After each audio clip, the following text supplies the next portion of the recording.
day long ago.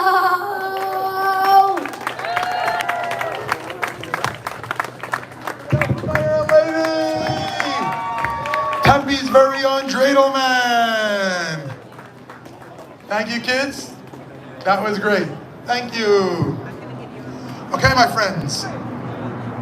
We're about to come to the menorah lighting. I wanted to share with you a few thoughts that I had on my mind before we get to the actual menorah lighting.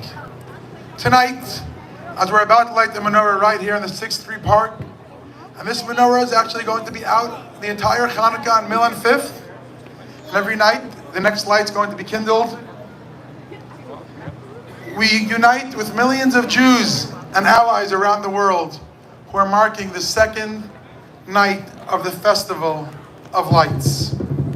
Families all across the globe are gathering together to kindle these incredible flames that remarkably, against all odds, have lasted for thousands of years.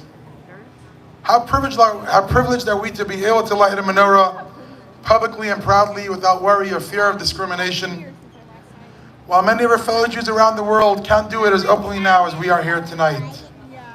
For this, we are thankful for the gift of living in the United States of America and this wonderful city of Tempe, where we have the freedom to celebrate and enjoy our festival of Hanukkah publicly and proudly.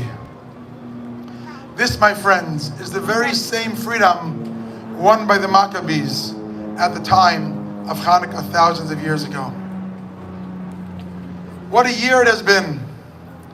The past year was a challenging year, with war, hatred, economic turmoil, and lots of craziness. So many lives have been turned upside down, and the poisonous hatred has been rearing its head in many ways, felt around the world and even here in our own country. My friends, this is why we are all here tonight. We gather here tonight to celebrate the Festival of Lights with the unified theme and purpose to light up the night. I want all of you to take a moment and point at the menorah. My friends, while the menorah is right here, in some ways you're pointing in the wrong direction. I want you to take a moment to point at the menorah inside of you.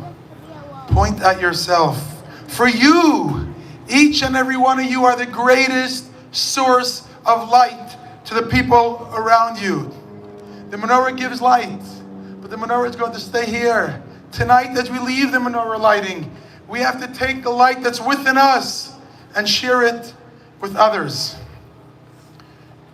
During the story of Hanukkah, the Maccabees came into the holy temple that was desecrated.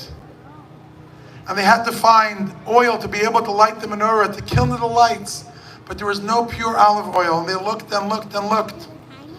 All the oil there was defiled by the Greeks. As some of you may know the story, miraculously, they found one small jar of oil. That was enough for how many nights? It should have been enough for one night, but instead it lasted for 8 crazy nights.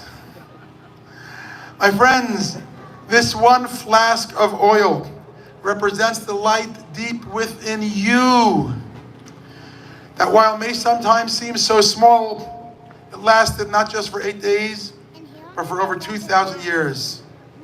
You see, Judaism believes that every single person is a candle. Every one of us has a divine soul within that shines so brightly. At times, you may need to dig around to be able to find that solar power, S-O-U-L-E power. You may need to squeeze the olives a little bit more to be able to bring out the juice.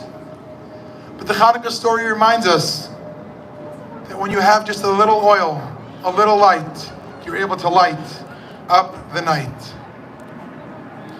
It's very special to be gathered here